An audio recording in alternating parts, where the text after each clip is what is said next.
బొగ్గుబాయి ముంబై లాంటి వలసలు పోవడానికి కారణము 2009లో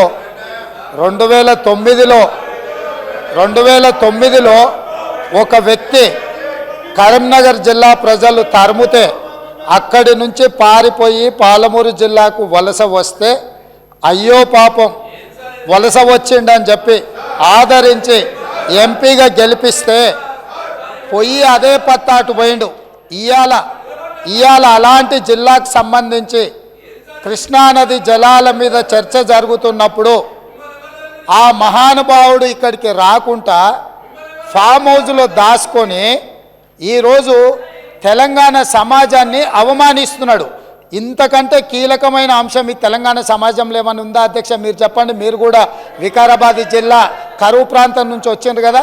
ఇంత కీలకమైన చర్చ జరుగుతున్నప్పుడు తెలంగాణ సమాజానికి వాస్తవాలు చెప్పాల్సిన వినిపించాల్సిన అవసరం వచ్చినప్పుడు ఈ సభ మొత్తం మా సాగునీటి పారుదల శాఖ మంత్రి గారు ప్రాజెక్టులను కేంద్ర ప్రభుత్వానికి ఒప్పజెప్పేదే లేదు, కృష్ణానది జలాలలో పరివాహక ప్రాంతం ప్రకారం 68% వాటా నీళ్లు తెలంగాణకి ఇవ్వాలని ఒక ప్రత్యేక రెజల్యూషన్ మూవ్ చేసినప్పుడు హుందాగా ప్రధాన ప్రతిపక్ష నాయకుడు వచ్చి ఇక్కడ కూర్చొని ఈ తీర్మానానికి మద్దతు పలికి తెలంగాణ సమాజమంతా తెలంగాణ హక్కుల మీద తెలంగాణ నీళ్ల మీద ఒకే మాట మీద నిలబడ్డమని ఆంధ్రప్రదేశ్ నుంచి కేంద్ర ప్రభుత్వం వరకు ఒక సందేశాన్ని పంపాల్సిన సందర్భంలో సభకు రాకుండా ఫామ్ హౌస్లో దాచుకొని ప్రజలని తప్పుదోవ పట్టించడానికి వారిని పంపించి వారు పచ్చి అబద్ధాలు మాట్లాడుతున్నారు.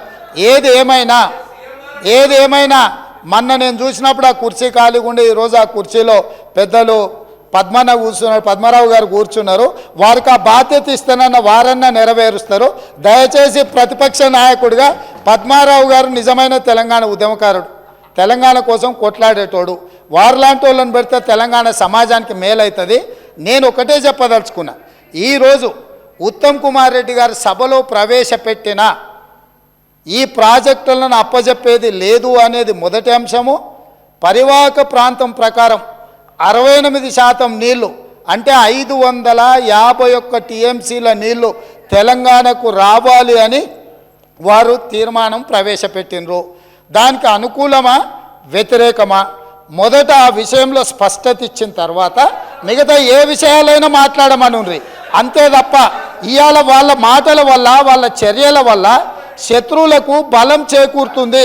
శత్రువులకు దొంగలకు సద్దిమూటం మోసే విధానం మంచిది కాదు. ఇప్పటికైనా దొంగ బుద్ధి మార్చుకొని తెలంగాణ బుద్ధి తెచ్చుకోవాలిగా అని చెప్పి నేను వారికి విజ్ఞప్తి చేస్తున్నా.